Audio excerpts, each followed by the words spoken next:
Good morning kananaan! Kumusta na po kayo? Namiss ko na po kayo. At saka ngayon, welcome po sa aking munting kusina. Magluluto po tayo ngayon ng manok. Hindi ko alam kung anong ito. Basta invento to na curry. Basta curry to. Matatawa na curry, basta curry. Pag may mga powder na curry, curry na to. Chicken curry na po siya. So, umpisa na po natin na magluto. Ayan po, bubuksan na po natin yung ating kalan. At nakahanda na po dito yung ating manok. At saka ito po yung mga powder na ilalagay ko. Meron po tayo dito chili, yung chili na powder, yung yellow na powder, yung dilaw na luya, at saka curry powder. Nilagyan ko ng yung paprika, at saka yung puting paminta ang ginamit ko ngayon. At syempre, kailangan natin ito yung powder na yung paubos na siya. Powder na nyog ang gagamitin ko ngayon. Pero kung sa Pinas lang po tayo, mas maganda po yung fresh. At saka po, ito asin. So, umpisa na tayo magluto guys. Ito na po yung sanggap natin gulay. May kamatis. Ito, carrots, tsaka patatas. Ayan, kumpleto na po siya. Ito po, dahon ng, alam niyo po yung dahon ng yung talbos ng lemon na dahon. Maganda po to sa curry, mabango siya. Tsaka ito curry leaves. So, start na po tayo magluto guys. Mainit na po yung ating kawali. Lagyan po natin ng mantika. Iprito po muna natin. Itry kong iprito muna yung ating manok. Para po, binabad ko na po ito siya ng paminta. Binalagyan ko lang ng paminta tsaka yung dilaw na luya. Para Tapos, ipiprito po siya guys muna. Para malis yung lansa ba. Kasi yung dito, yung manok dito, sobra yung lansa ng manok dito. So, prito muna tayo guys.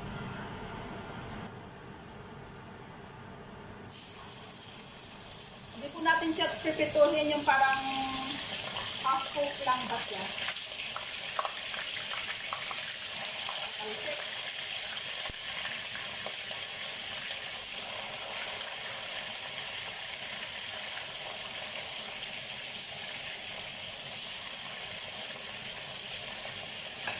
Ayan, magprito po muna tayo guys.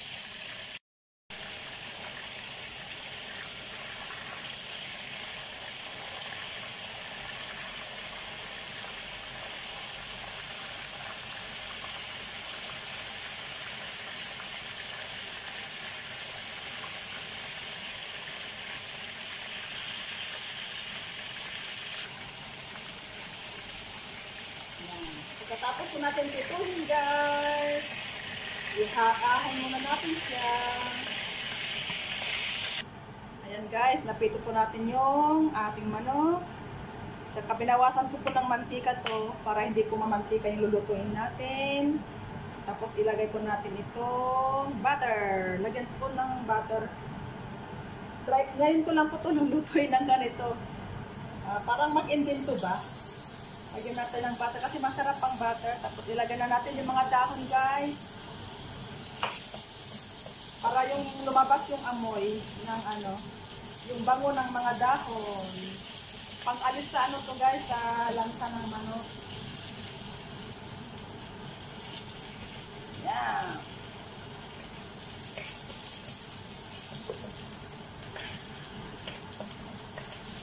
Tapos ilagay natin yung ating bawang at sibuyas. Tsaka yung sili na rin guys para mauunang lalabas yung mga ilagay natin ating mga sibuyas at bawang.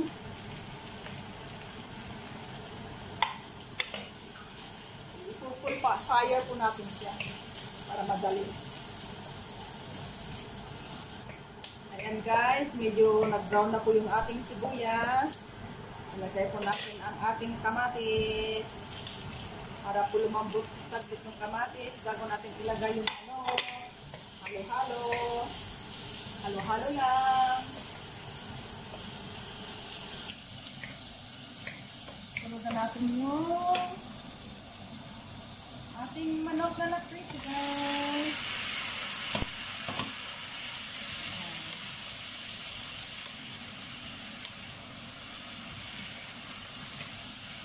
Para po hindi mo malansa yung manok.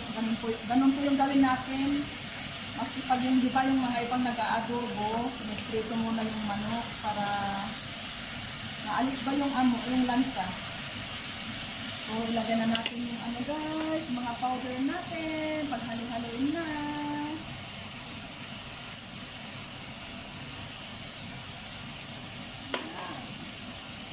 Tapos, lagyan natin ng kunting sarap. Mabango siya guys, yung curry powder na nabili ng amo ko. Kunti lang yung magic sarap guys, moderation. Tapos, lagyan natin ng patis. Lagyan natin ng kunting patis. Mga ano lang ito, 2 kutsara. Ayun, 1 kutsara pala. Depende po sa panlasa nyo. Ayun na po siya guys.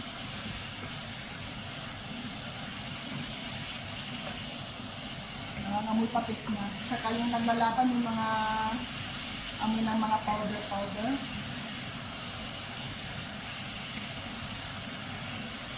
Hindi na natin ilagay yung gulay guys. Para minsanan na may gisa na rin. Ganyan lang po magluto guys. Tikman natin mamaya kung ano magiging lasa nito. Tapos, lagyan na po natin ng tubig.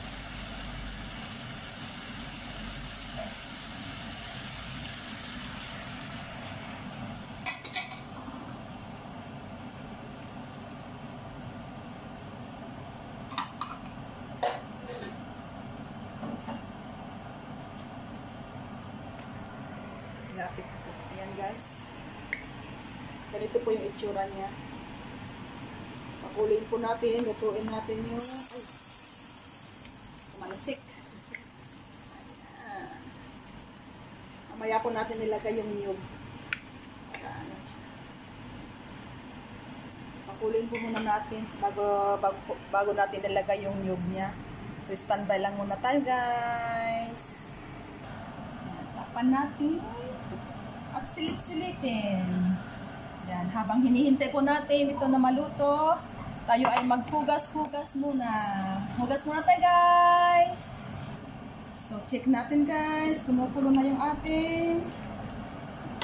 Kumuha ko ng lemongrass guys sa aking bakuran. Ito siya, ilalagay natin.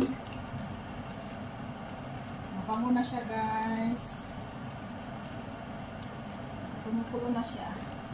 Ayun, pwede na natin ilagay yung aking yung nilagay ko sa tubig yung ano, yung gata ng nyog, milk powder, yung coconut powder, tapos ilagay sa tubig, tapos ilagay siya. Ayan. Parang kulang siya ngayon guys. Pag kulang yung gata niya, dadagdagan po natin mamaya.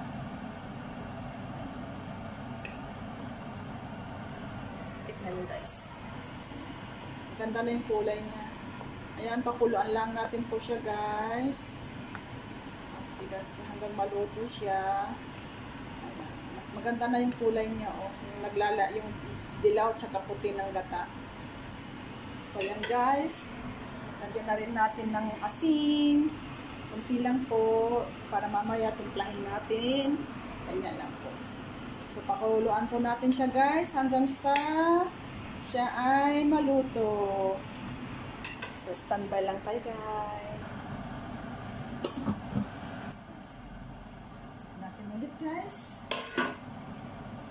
Tignan natin kung ano yung lasa. Nabuo mo yung ano niya. Yung nyug niya. Hindi kumagat yung nyug. Tignan natin guys.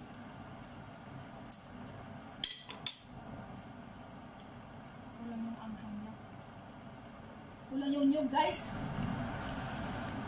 Hindi kumagat yung ano niya guys, yung nyug niya, yung kulang, kaya ito dagdagan natin ng ito pa rin coconut milk na ngayon. Yung kanina yung coconut powder hindi nagbuo yung ano ba? Siguro may maasim. Kasi pag may maasim, magbubuo yung coconut niya.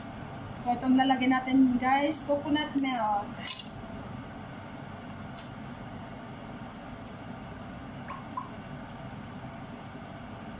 Yan.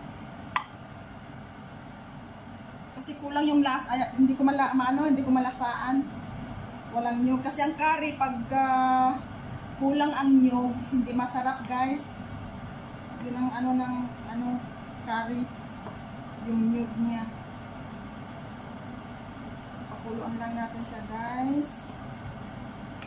Tikman natin siya.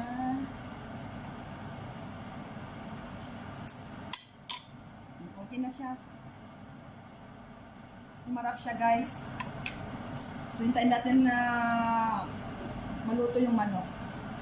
So, standby muna, guys. Habang naglilinis tayo sa aking kusina, nagluluto siya. So, ayan na, guys. Luto na yung ating curry. Ayan na siya, guys. Pag ganito na po kalapot, yung ang sabaw niya, okay na yan, guys. Luto na rin yung ating manok. Ayan.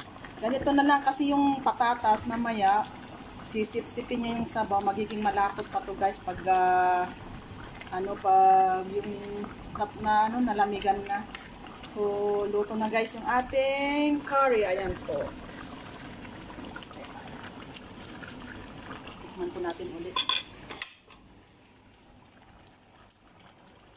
Masarap siya, guys. Ayan na po yung ating chicken curry na aking version. Guys, nakaluto na naman po tayo ng isang pagkain natin po. Pagkain lang po namin to ng aming driver. Mga pang-2 araw po namin na uulamin para hindi na ako magluto bukas. Para dire-diretso po yung aking trabaho. So, guys, salamat po ulit sa inyong lahat sa patuloy yung panonood ng aking video. At sana po kung nagustuhan nyo po ang aking video, huwag nyo pong kalimutan i-like, subscribe, and share.